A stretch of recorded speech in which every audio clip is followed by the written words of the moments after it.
To find your unique tracking link, go to Offers, click on My Live Offers, and then click on the name column. At the very top, you will see your unique tracking link. You can preview this tracking link by clicking on Preview. Let's say you didn't want to use the home page. Well, you could go to the landing page right here and then choose from the drop-down menu.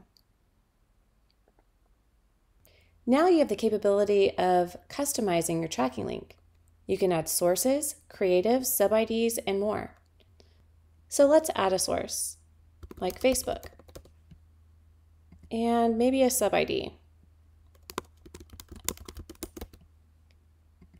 And you will notice that it tacks onto the end of your tracking link. And let's say you want to shorten this. Well, now you can just click on Generate Tiny URL. You can also track your impressions, and you can share directly to Twitter and your email by the click of a button.